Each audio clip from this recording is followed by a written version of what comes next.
Halo semuanya, sebelum cerita ini dimulai, aku mau bilang satu hal, bahwa cerita ini bukan sekadar drama biasa, tapi kisah yang benar-benar terjadi dalam kehidupan seseorang. Mungkin kalian akan merasa jengkel, marah, kesal, atau bahkan bertanya-tanya, kenapa ada orang yang bisa seegois itu? Tapi di balik semua ini, ada perjalanan panjang, luka batin, dan perjuangan seorang ibu rumah tangga yang hanya ingin keluarganya bahagia. Cerita ini berjudul Aku Ibu Rumah Tangga yang Berjuang Sendiri. Suami egois, terjerat pinjol, semua hancur. Cerita ini menggambarkan bagaimana seorang perempuan yang awalnya percaya bahwa pernikahan adalah tempat pulang, ternyata justru menjadi tempat terberat dalam hidupnya. Dia berjuang sendirian sambil menahan sakit hati, sambil memastikan anaknya tetap bisa makan, tetap bisa sekolah, dan tetap tersenyum meskipun hatinya sendiri remuk berkeping-keping. Jadi, sebelum kita mulai ceritanya, jangan lupa klik tombol subscribe, like, dan share supaya cerita ini bisa menjangkau lebih banyak orang yang mungkin sedang mengalami hal serupa dan butuh teman cerita atau setidaknya penguat hati bahwa mereka tidak sendirian.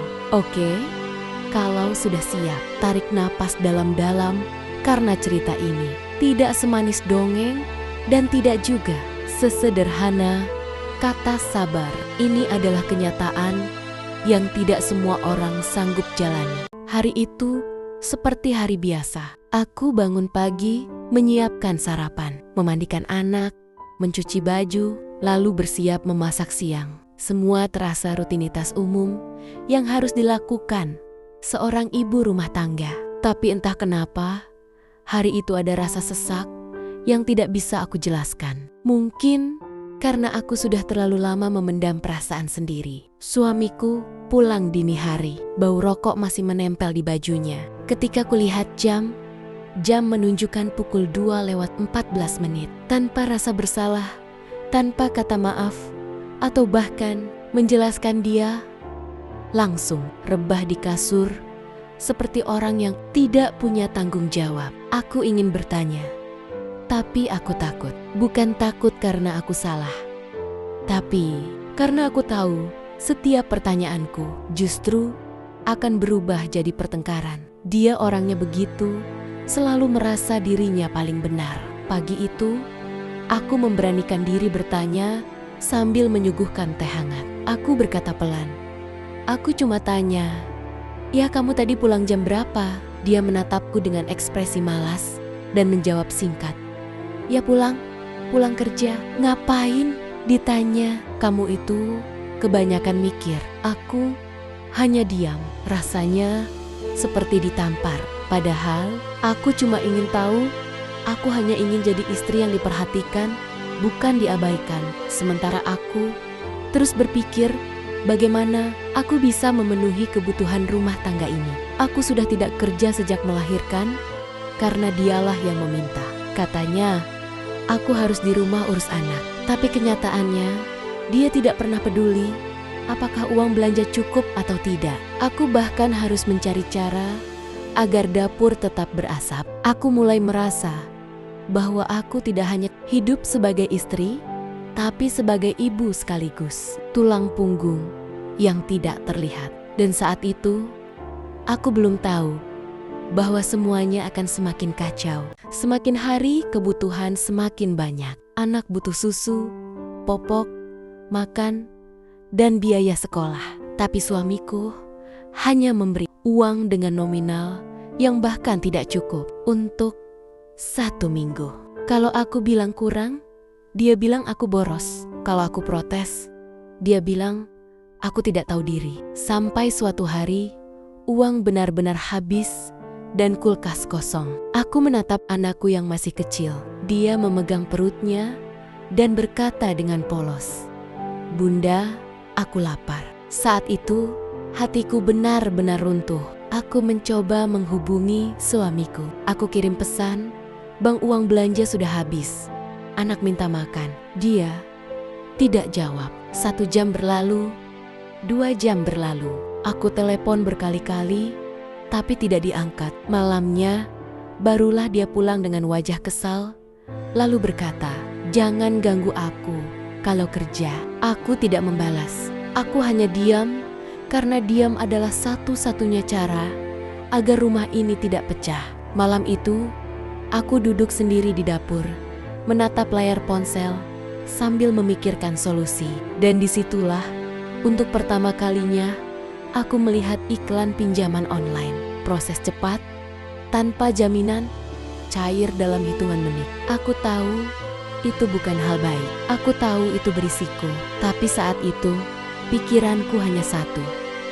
Anakku harus makan. Dengan tangan gemetar, aku klik tombol ajukan. Dan dalam 2 menit, uang masuk ke rekeningku.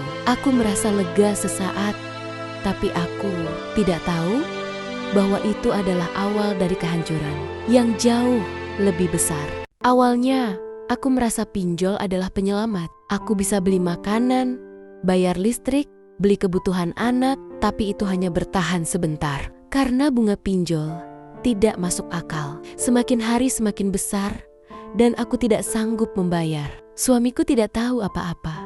Dan jujur, aku tidak berani bilang karena aku tahu responnya. Pasti bukan solusi, tapi kemarahan. Hari pertama lewat dari jatuh tempo hanya berupa pesan pengingat. Hari kedua mulai ada kata-kata kasar. Hari ketiga telepon tidak berhenti masuk. Hari keempat pesan ancaman mulai datang. Ada yang bilang, "Bayar utangmu atau kami sebar datamu ke semua kontak." Mataku panas membaca itu. Tanganku gemetar. Aku tidak tahu harus melakukan apa. Aku coba bicara ke suami. Tapi yang terjadi malah dia marah besar dan berkata, "Itu salah kamu. Siapa suruh pinjam? Jangan libatkan aku." Aku ingin berkata, "Aku pinjam karena kamu tidak peduli." Tapi aku tahan karena aku tahu percuma bicara dengan orang yang tidak mau mendengar. Hari-hari berikutnya penuh tekanan mental. Telepon terus berdering, bahkan sampai malam. Aku takut, aku cemas, aku tidak bisa tidur. Bahkan suara pintu diketuk pun membuatku panik. Aku mulai merasa hidupku bukan lagi hidup, tapi siksaan. Karena ancaman itu, akhirnya suamiku juga kena imbas. Pinjol mulai menghubungi nomor kontak darurat yang pernah kutulis. Suamiku marah besar. Bukan karena dia peduli padaku, tapi karena dia merasa malu. Dia berkata dengan suara keras, "Lihat kan, ini ulah kamu. Kamu bikin malu. Dasar tidak bisa mikir." Aku menahan air mata. Di matanya, aku bukan istri yang sedang berjuang, tapi beban yang mengganggu hidupnya. Aku pernah bertanya pelan, "Bang, kamu tidak kasihan sama aku?" Dan dia jawab dengan dingin, "Kasihan, kamu yang bikin masalah. Jadi kamu tanggung sendiri." Sejak itu, kami jarang bicara. Bahkan saat makan pun, suasana seperti rumah yang sudah tidak berpenghuni. Hanya ada tubuh, tapi tidak ada hati.